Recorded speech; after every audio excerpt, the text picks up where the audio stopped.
Good morning. We're in Genesis 47, verse 16, 47:15. Genesis. All right. And when the money failed in the land of Egypt and in the land of Canaan, all the Egyptians came unto Joseph and said, Give us bread, for why should we die in thy presence? For the money faileth. Okay. Now, and Joseph said, Give your cattle, and I will give you for your cattle, if money fail. Okay. And they brought their cattle unto Joseph, and Joseph gave them bread in exchange for horses, and for their and for the flocks, and for the cattle of the herds, and for the asses, and he fed them with bread and for all their cattle for that year.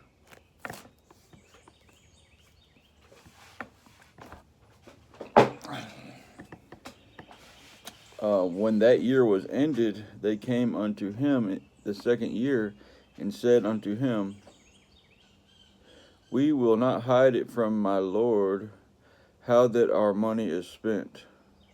My Lord also hath our herds of cattle. There is not aught left in the sight of my Lord, but our bodies and our lands. Okay. Wherefore shall we die before thine eyes, both we and our land? Verse 19.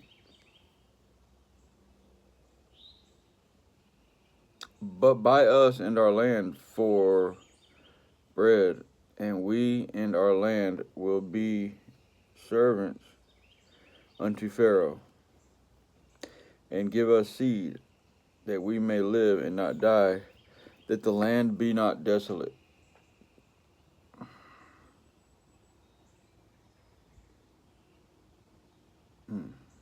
Now, there's some definite parallels going on here. I just don't want to say too much on it because I'm not really sure. I mean, it's definitely a God-Christ picture, man.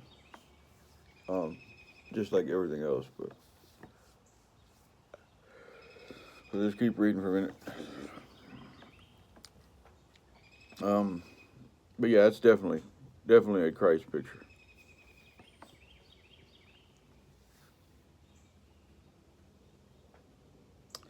And Joseph bought all the land of Egypt for Pharaoh,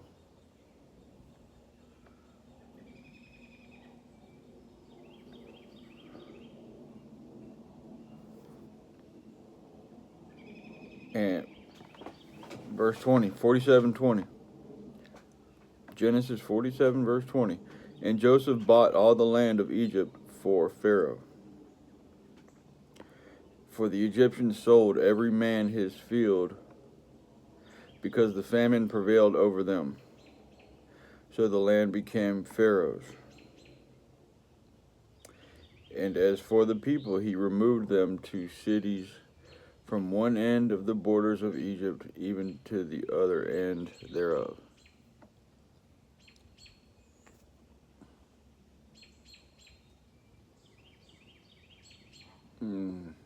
I'm just trying to think about this because, we should kind of feel like these guys because we're literally completely in God's hands. Without the Christ and without God, same thing. But without them or him, we're gonna die. I mean, it's gonna be ugly. There's nothing else we can do. So in a way,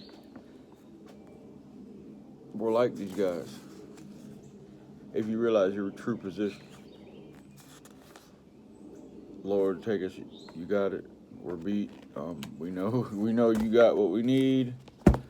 This is like a situation you're supposed to realize that you're in. Does that make any sense? It does to me. You don't know the type of situation you're in. You don't know what you're missing. You don't know what this bread can do for you.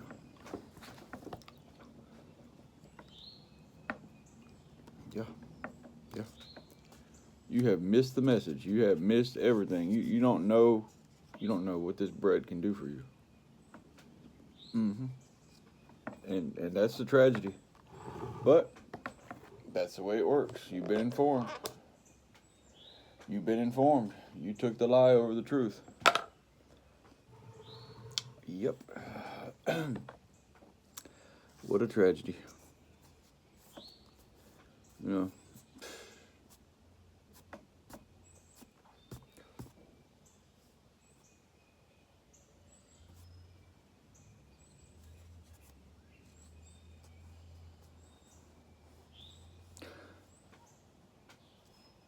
Okay.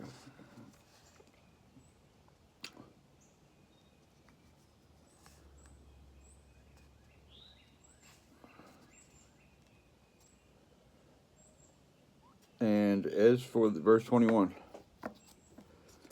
and as for the people, he removed them to cities from one end of the borders of Egypt, even to the other end thereof. And only the land of the priests bought he not. Okay. We're getting somewhere now.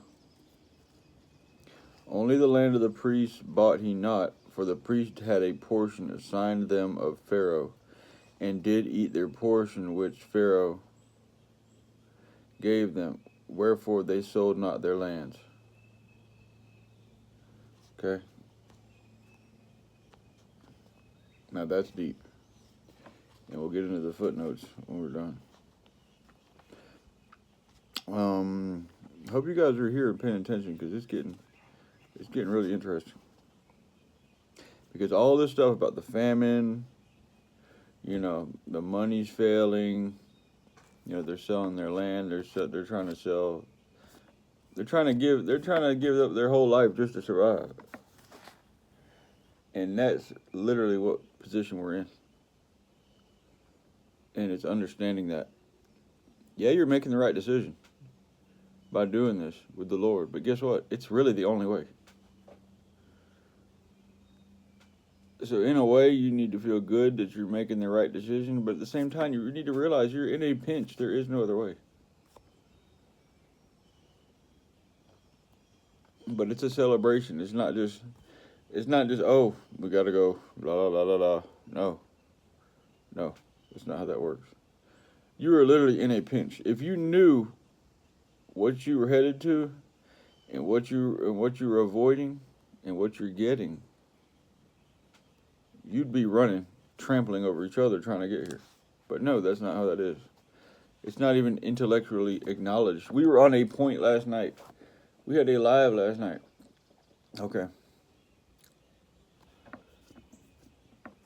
And it goes to show the position, you know, the position that, you know, the atheists are, I love atheists, but it goes to show the mentality of the world, of most people. We never left the topic of God being fair or just. That was the guiding point of the topic, and we went down different rabbit holes. I kept trying to move on. But his point was that God isn't credible. And this is the same thing they say all the time, for the most part. That is the rhetoric of today. Is that God isn't lining up to his character traits because he's not fair or just.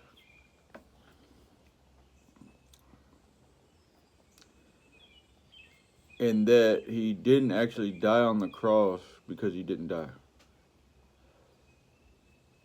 So that negates his, that nullifies his deed along them lines. I mean, if he didn't die, that takes away his deed.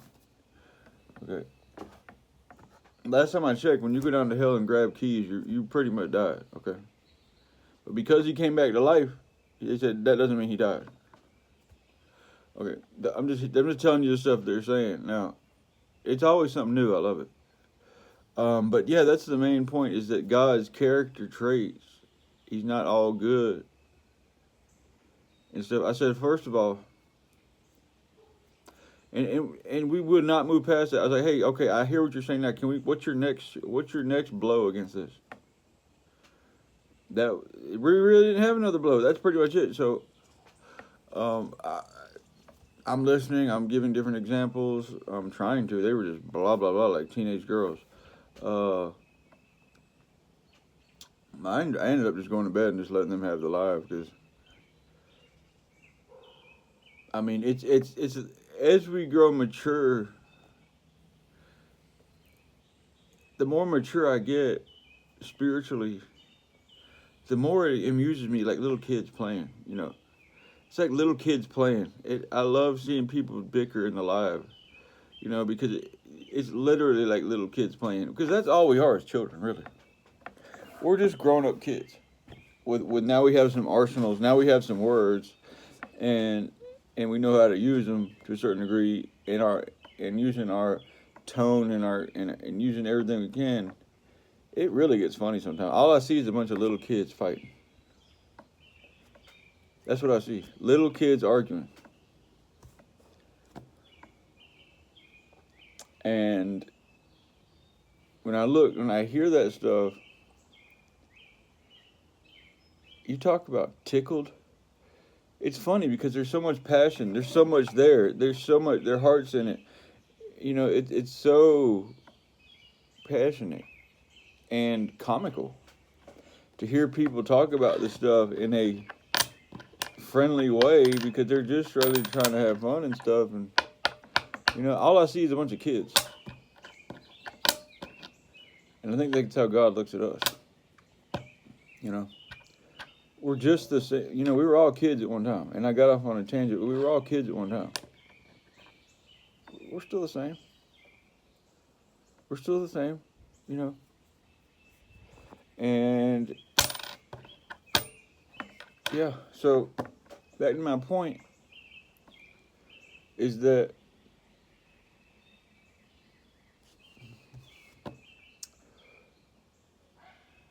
it just kills me the tactics that people are using on these debates, and I'm trying to get better at it. But it's hard when you can't move past the topic. Like okay, God's unfair, God's unjust. There's babies in the world getting killed, unalived. That's a new word. Unalived is the word for killed. It's kind of funny, but I think that's funny.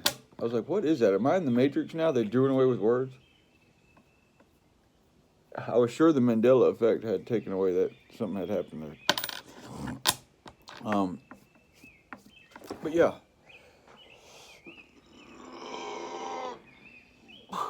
So we can't move past the topic of God not being fair, God not being just. And I tried, he was completely hijacked the conversation. And, it's okay. It's okay. And another guy, but no, it's amazing how we couldn't move past that. So all the important stuff, we couldn't even get to anything that mattered. It was all about focusing on this other lie. For one, you're focused on something that's not true anyway. But that just goes to show how far off base you can be. You can be way far off base and literally not move past that point. You talk about missing. You're like, okay, if somebody has a feast set up and they're having dinner in a room, like you're literally haven't even entered the house yet. You're just out there. You're just out there in the cold or the heat. There's mosquitoes buzzing around, all that. You're getting ate up. Dude, you haven't even entered the house. You're still out here deciding if you're at the right house or not. And they're in there eating. Oh, I guess he's not coming. Oh, his cell phone's dead. We tried to call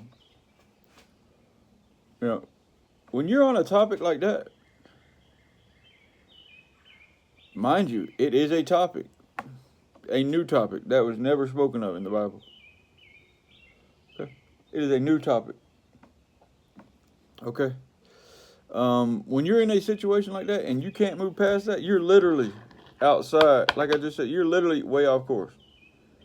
I said, okay, I hear your point. You have a point. I see what you're saying. I'm telling you, you can't judge God. You God is above our standards. He doesn't have to live up to our standard of whatever we're supposed to be not unaliving people and all that. It said God isn't on that standard. God is above all that, and He's unchangeable. And it's because of all that that you can't sit here and judge Him by that code.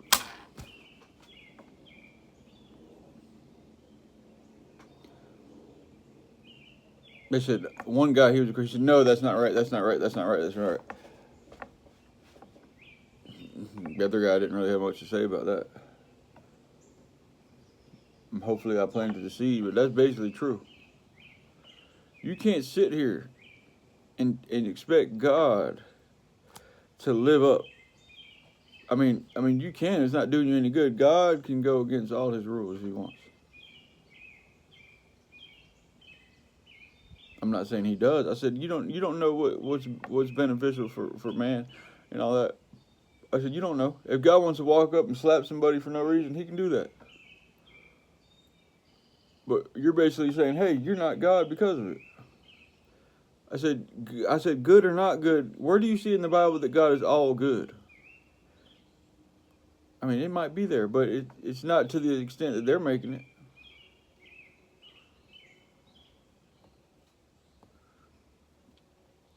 So they slapped that moral thing on Him, or that just and fair. I said, God's more than fair. He'll do more than He ever asked us to do. He went to the cross, and it literally committed suicide and killed Himself for everybody else. I said, that's more than fair. Don't tell me about nothing else. He did more than He'd ever ask you to do, and he did something that you never would do.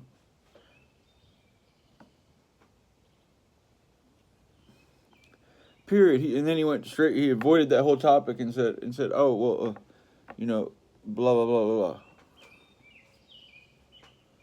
So I mean, I see where they're coming from, but you're missing the whole message. Let's get to some more other stuff that says that you don't believe in God. That's not doing anything. So literally, we never went anywhere with the conversation. It was just, that's that. I said, well, guess what? God is still God regardless. And he said, if God told you to go kill babies, would you do it? I said, I don't want to answer that, because as soon as I do, you're going to pin that on me and say I'm a baby killer. You say then you're going to pin that on me. Sure enough, that's what happened.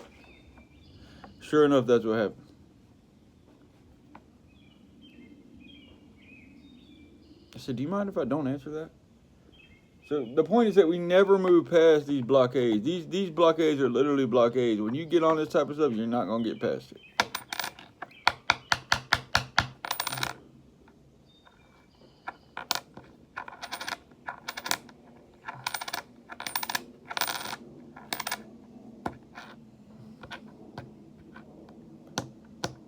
So when we see terrible stuff in the world, anyway, let me read on for a minute.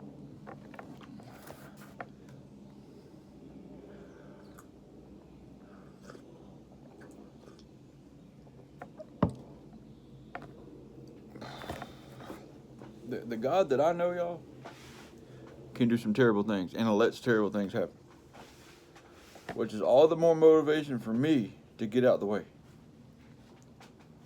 Not a reason to sit here and tell me, oh, God isn't real, because if God was all good and bad. I said, where do you see that in the world where people are just, where do you see that in the world where you have it all perfect stuff? Where do you see that? Where can you compare that to? But all of a sudden, you want God to be like that. And I said, okay, have you ever done anything unjust or unfair? How are you expecting God? Why are you calling God to be something that you can't even do?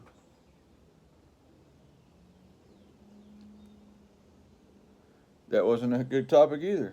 Didn't want to talk about that either. Answer me that. If you have ever done anything unfair or unjust, and of course the answer is probably yes. You probably did someone the way that you didn't want to be done or something like that. If you've ever done that, I said you did it at that time. Guess what? But all of a sudden, because something happened in the Bible, now all of a sudden now all of a sudden, now you're going to point the finger at God and say He's not God because of it, or He's not real. But you can do it. Somebody help me understand that.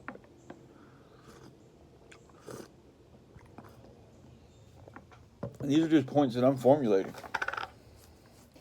Don't tell God He can't be God when you do stuff too. But my main point, y'all, is that God is not under the same criteria we're under. He's not under any criteria. He's unjudgeable. The criteria is from Him to us. It's not His criteria. Okay? The law is for man. He's way above our scale. He can do whatever He wants. Okay? End of story. The scale is for us. So for us to look for our lens and say, oh, this isn't right. Oh, this isn't fair. Oh, look what you said. It's not adding up to that. Oh, it's not doing anything. You don't know what God's doing with all that stuff. I get it. It can get ugly. You got children dying, children diseased, innocent people being killed. You don't know what God's doing. Or not doing. Which should be all the more reason for you to get out of the way. And fall into step. Because if God can let bad stuff happen, He can let bad stuff happen to you too.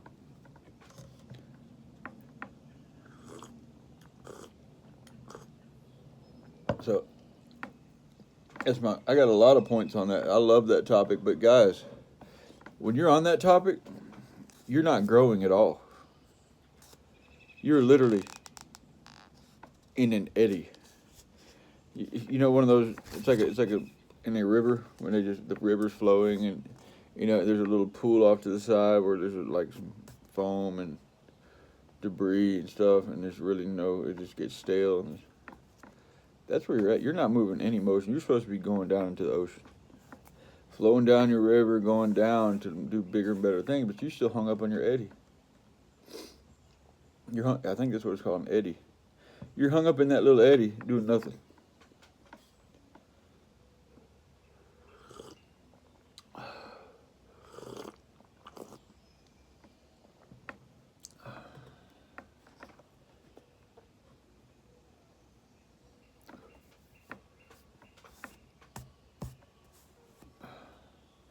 So that's interesting to me how we could never. I said, dude, how do you expect to grow when you're never moving past this? And even the Christian dude, he said, no, that's not the case. You're not looking at this right, Walter. I said, yeah, okay.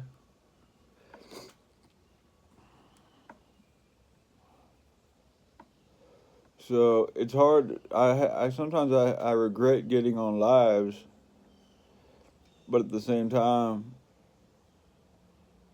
it kind of helps the followers go up and stuff. But anyway, let's read.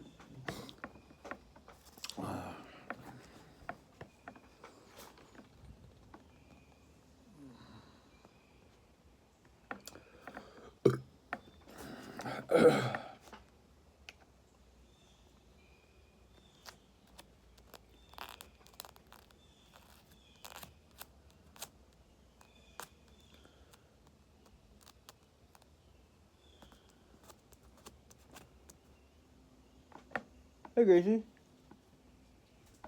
Hey, Gracie. What are you doing? Hey. Hey, Gracie. So it says, that's interesting because only from the priest he bought not. Only from the priest bought he not. For the priest had a portion assigned them of the Pharaoh. I'm going to look into that in a minute because that's interesting. What kind of priests were they? Stuff like that. And that's an image. That's an image of definitely of God and what we got going on.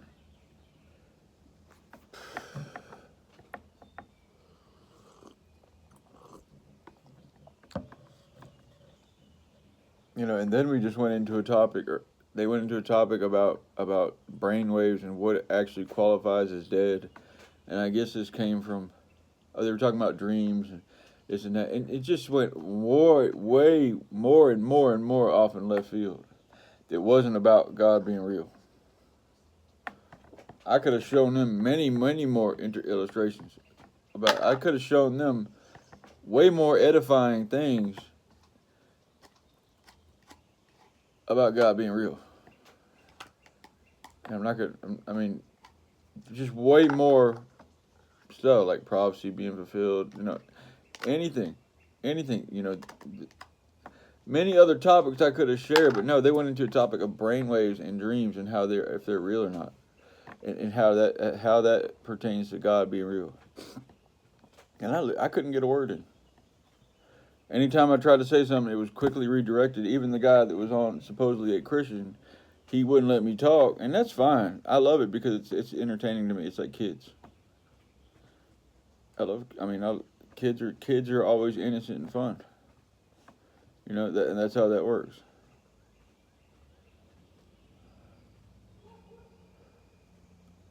So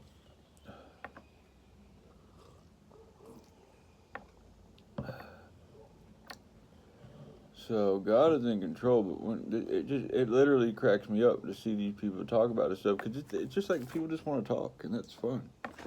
Like, I'm not just here to talk. We're here to get somewhere. We're here to accomplish something, not entertain ourselves.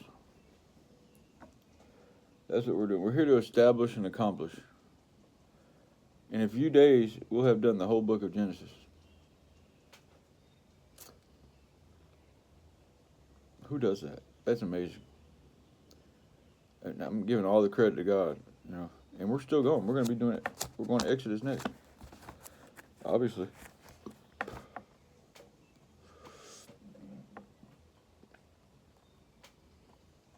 So,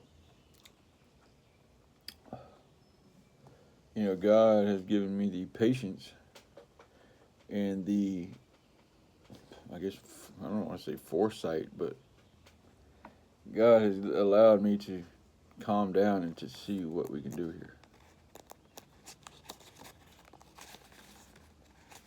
We can literally do anyway, let's go.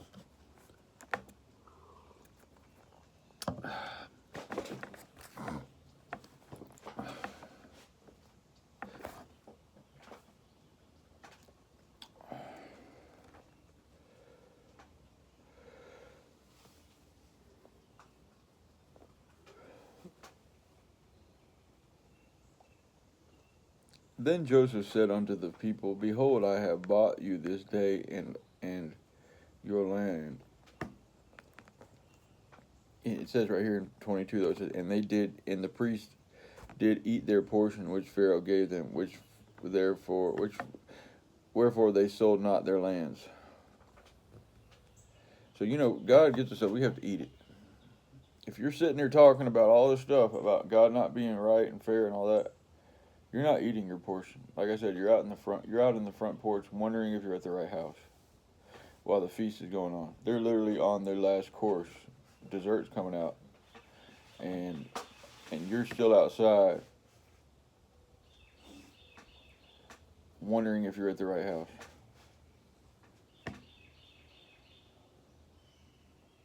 When God gives us stuff, we have to eat it and process it properly and take it and run with it. It's a continuous thing. And I'm studying that too about once saved, always saved. I'm doing a lot of study on that. And my conclusion right now on that is there really is no clear-cut answer on that. You need to let God come in and do his work without trying to question too much. Let God come in and see what he'll do with you. And let him work on you. Let him come in. This is just me preaching, because both sides sound really good. I'm not done researching it, but I'm coming to the conclusion that is a dead topic. Once saved, always saved. I'm coming to the conclusion that is not a valid topic, period. That's not the way we should look at things. This is just me preaching. This is my current position. There is no clear-cut answer on that. Let God come in. Let him do his work without trying to decide what that's supposed to look like. As far as the sin and all that. Let him come in and see how much sin you can get rid of. And you'd be surprised how much will come out if you stop trying to decide what that looks like. Let God come in and work his magic and see how holy you can get. And then you decide if you want to go bark up that tree about that topic. Because if you just let God come in and do his work, you'd be amazed at how much stuff you can drop. And that's just me. I'm still having my issues. I haven't looked at porno one time since I've been saved. Period. And I'm not going to. It's funny I say that because I think in a dream last night I looked at something, but that was in the dream, you know. And yes, I hold myself accountable for my dreams. But yeah, I haven't looked at it one time. I just can't bring myself to do it. It's just something about it doesn't fit right. It doesn't feel right. It doesn't feel right. Okay, so that's a big point, and I don't plan on ever going back to that. So,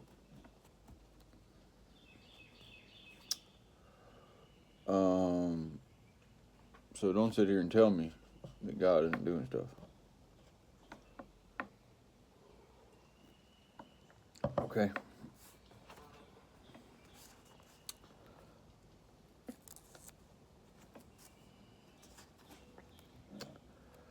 Here we go.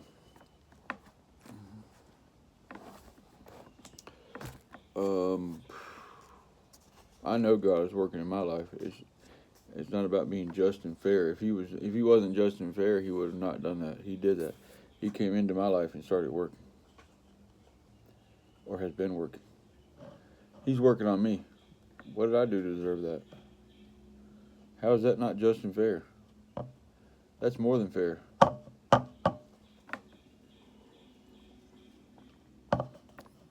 What's wrong is that your image of just and fairness is all coming from your point of view. God isn't running by the same criteria that you're running on. And you're not just and fair either, so how can you expect him to be? I'm giving you many reasons why you're off. Many reasons why you're off.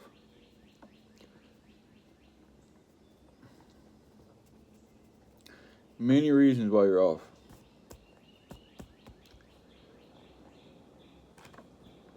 That's an extreme slippery slope to say that when you see something bad in the world, that disproves God, or something unfair or unjust, that disproves God. Children's hospitals, people are dying, people are sick, people are suffering. Okay. Guess what? A lot of people aren't. What about them? A lot of people aren't suffering.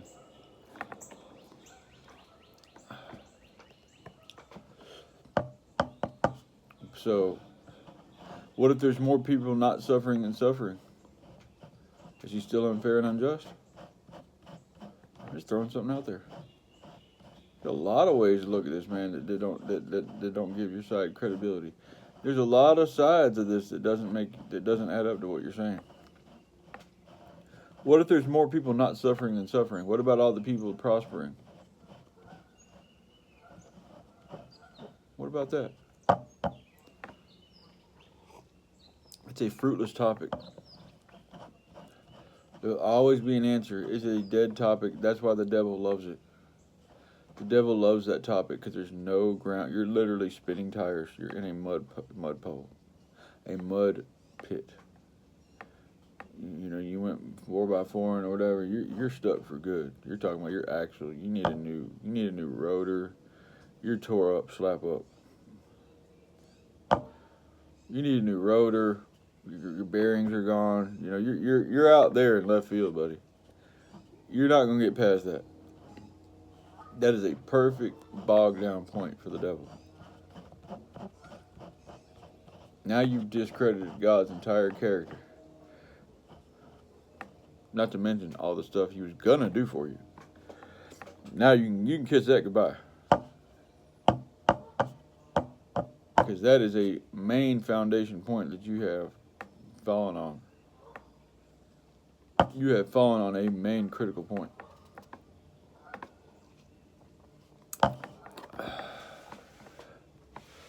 I mean, you're in worse shape than the scribes. I mean, the Pharisees and the Sadducees. They were in better shape than you. They killed Jesus. At least they knew a Messiah was coming. At least they knew all that. At least they believed in the Old Testament. You just cast everything out. Whoa. I mean, it's pretty ugly on that. It's really not worth speaking on. But I was just bringing it up because that's what was going on last night. And another dude came up earlier. He said, no, really what the Bible is and Christ is that the hidden meaning behind that is that not the hidden meaning. What kind of the hidden meaning? He said, really what it's supposed to be saying is that Christ is supposed to be, is that Christ really means you are God. Type of thing. You are the Christ. And that we are the Christ and we're supposed to be unlocking powers and arts and stuff like that. And, stuff like that. And I've heard that type of stuff. It's Gnosticism and hermetical stuff. And basically we're supposed to be unlocking this stuff through all these secret knowledges and all that. And I said, well, hold on. So basically what you're saying is that the New Testament is falling short. We're not covering all that. We didn't get that message. Which is basically what he's saying. I said, dude, I hate to say this, but I'm going to respectfully disagree. I'm aware of all that stuff. I said, I'm going to have to respectfully disagree. It's a rabbit hole. Nope.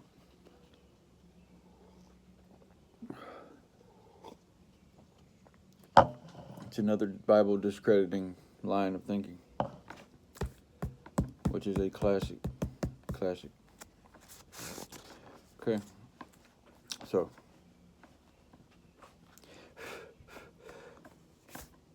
That's another line, a famous line of thinking that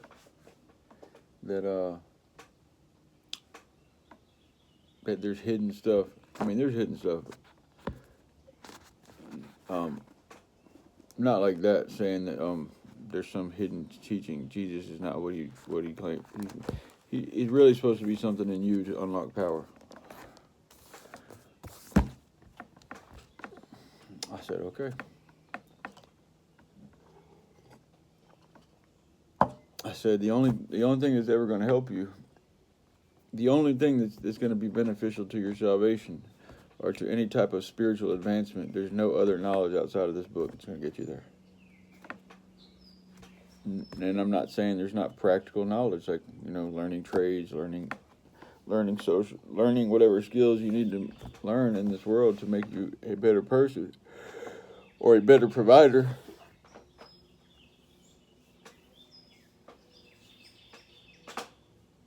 I said there's no other occult knowledge that's going to help you. It's just going to lead you away from this. And that's how I feel about it.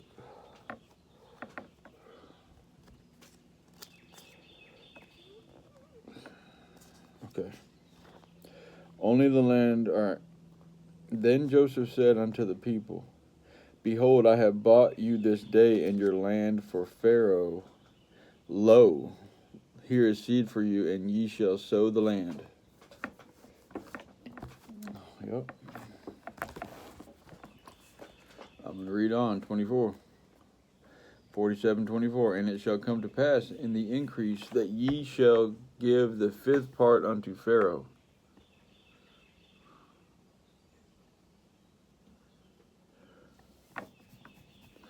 And 4 parts shall be your own for seed of the field.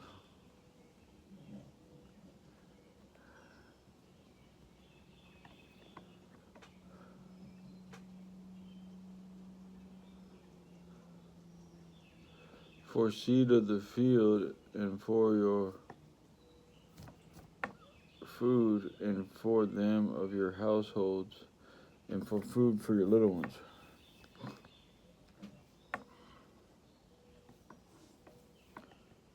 He's saying that 1 out of 5 parts Oh, he's giving them seed to plant seeds so they can grow crops. Okay. And this is definitely an image of God and stuff, and the Christ in us. You know, we're supposed to be sowing as Christians. And, yep. If nothing else, sow in your own soul. If nothing else, sow in your own soul. And sitting here saying that God isn't fair and just is not sowing. You're not cultivating anything. You're not cultivating anything for God to come in and build you up or work on you. You're not, because God is going to take you through levels and levels of understanding, and levels, and you're seeing glimpses. You're seeing glimpses. You're seeing concepts. You're saying wow. As you're going on, you're seeing wow. God is really there. He's really working. And as it gets deeper and deeper and deeper, God is never going to get through showing you stuff. So you got to let God come in and let the seed grow.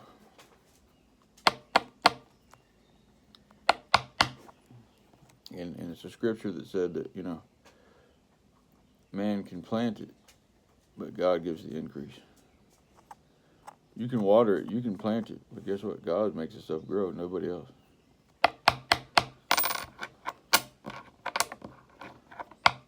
So you gotta give God an opportunity to let something grow, or else He's gonna use you to help somebody else grow.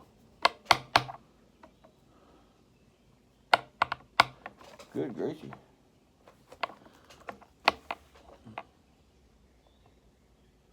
And that's important to know that. God's going to take you through levels, but don't put God in a box and say that you know what you're talking about after you read your Romans and you know your scripture. God can take you to levels and levels and levels and levels. Allow God to grow and show you stuff. Don't put Him in a box. We're doing palm readings. Can you see?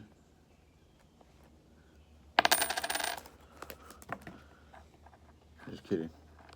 It's not funny.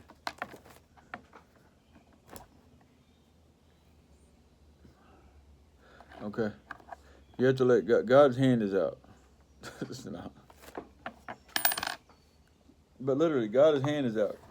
He's at the door knocking. You got to let Him in and come eat with you, so that y'all can take in this stuff. And it says that they ate the food. They ate their portion. You're not eating your portion.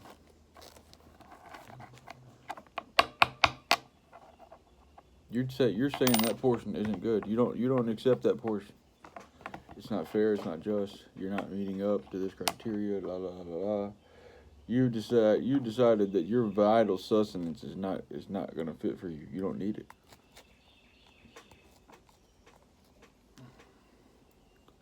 Do you know how dire your situation is? Your days are going down. You're getting older. Maybe you'll upload to the metaverse. Maybe you'll be okay. No, you won't. Even if you do that. Your days are coming down, dwindling. Your heart's beating. It's not going to stay like that forever. Unless you get a new one. And guess what? Then everything else is going to die. Your brain's going to turn to mush. All that. Guess what? Your time is coming to an end.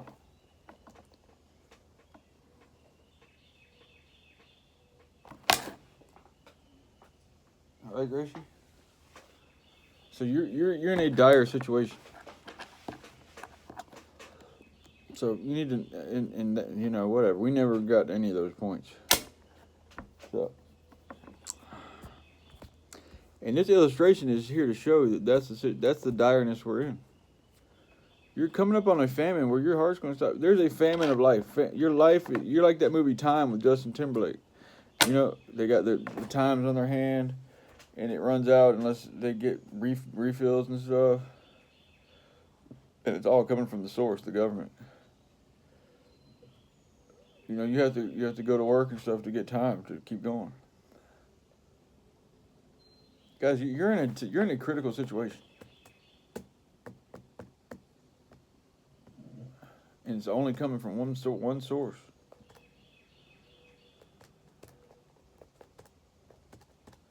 You're in a critical situation. I don't know how many times I said that in this video, but I'll say it one more time. You're in a critical situation. You're on life support. You always have been. Everything you have is borrowed. Nothing you have is yours. Treat it like that. Treat it like that. But guess what? The initial giver of that, he's never done giving. We're going into eternity. Forever.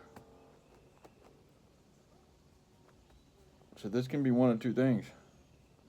A terrible crash out landing, where there is no end to that, or you're just going on forever into fulfillment and joy and everything else. And purpose. To whatever he has planned. But there's only two outcomes on that. That's a critical situation. There's a fork in the road and you're doing about $1.50. You're going to have to go one of two directions. And you've already made your choice.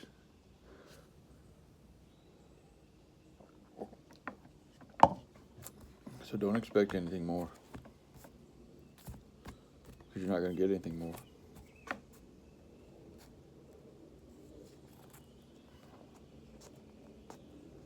Me, on the other hand, I'm expecting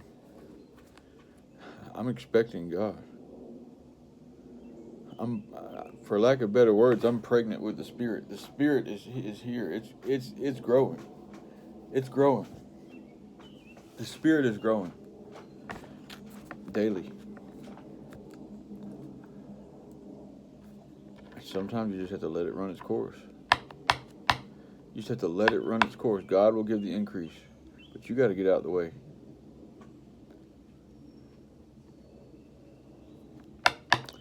It's a bad analogy.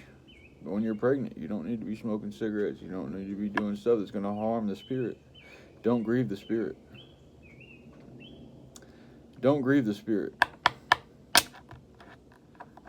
Don't expect to have a healthy outcome if you're not doing things that's going to help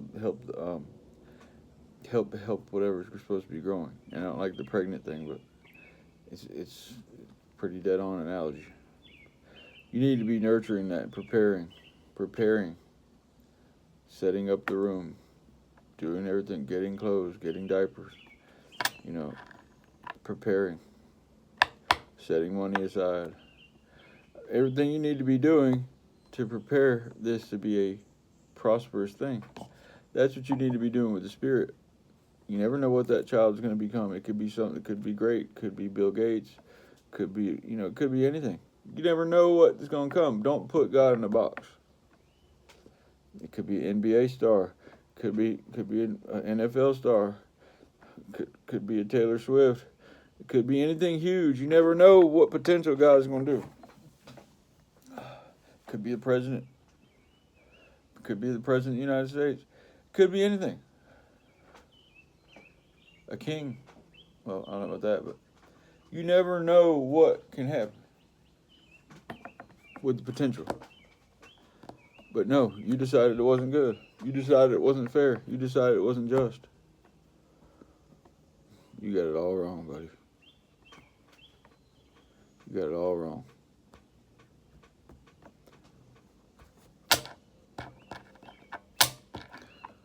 So we didn't finish today again, and I don't really care.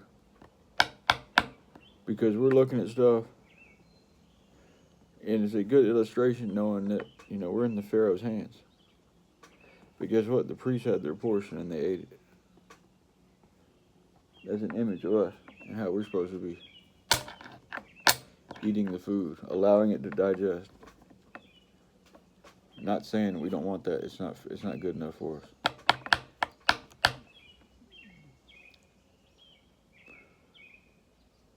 Not only did you dismiss God, you dismissed the whole supernatural. You're so far off course, it's ridiculous. You might as well go ahead and start gnawing on that banner post on that porch, and eating that. Instead of having that Thanksgiving turkey, and brisket in there and all that you're supposed to be eating. Just start gnawing on that doorpost like a carpenter bee. Because that's what you're eating. It's got paint, lacquer thinner on it. You know, old lead paint. You're gonna get sick and everything. Not to mention splinters, and your teeth are gonna get knocked out in the process. Just start gnawing on that doorpost if you get hungry. I mean that banister post on that rail on that house that you're supposed to be inside in the feast, eating, enjoying with your loved ones.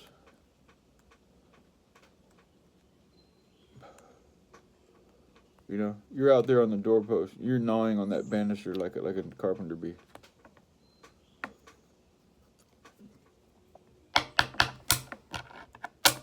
Am I at the right house? I don't know. Just get back in your car and leave. Or start walking. Because, you know, you decided what God's supposed to be. You decided that it's not fair. It wasn't convenient for you.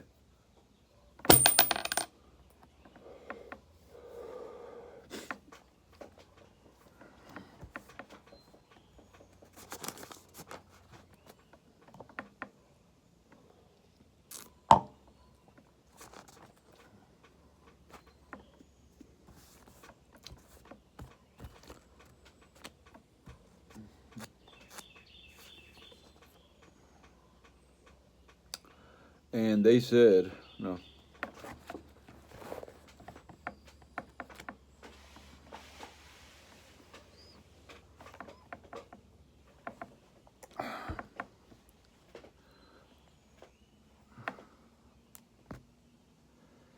And he's basically telling them in 24, here's another point. Okay, here's seed so that y'all can get established. But now he's not just giving them food, he's giving them seed.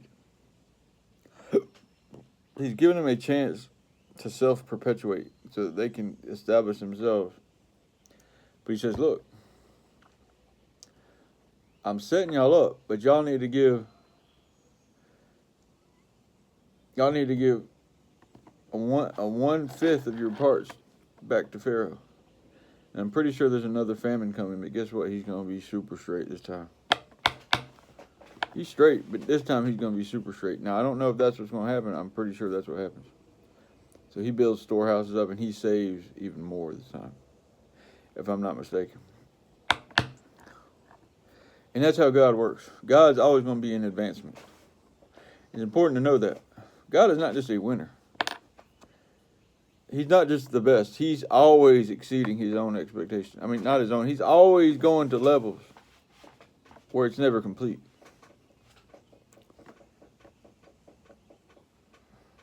And that's amazing. You can't cap God out. No. God is always going to be doing stuff. And that's understanding God's character. It's exceeding. It's exceeding. It's abounding. Okay? And that's just regular stuff that you learn if the Spirit gets on you. God is never going to take a level and say, wow, that was cool. You know, we did it. No, God's always going up and up and up. That's something you should want to be a part of. Yeah, he was cool. He saved the land, but guess what? We're about to go to another level. We're about to run this checkup. Okay, that's how God is. God's gonna run the checkup to the Forbes. God's gonna make Bill Gates look like a fry guy at McDonald's.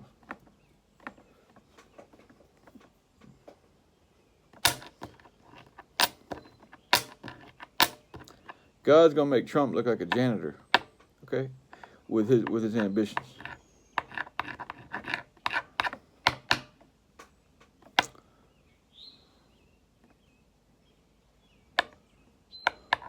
Okay, so I'm just saying God is always going to take it to level because they're just on the money scale. We're talking about bigger stuff. Money is nothing to God. We're talking way up there. Money is a parallel analogy, but we're going up, up, up, up, up, up, up. So we're done, guys. We didn't get a lot. I think we covered some stuff, but We still got a little bit left of 47. We'll finish it tomorrow. Thanks a lot. Have a nice day. We're on YouTube at Preach Facts. We're on TikTok at Preach Facts 7. You can reach out on the DM on TikTok or the Gmail at preachfacts7@gmail.com. All right, guys. Have a good day.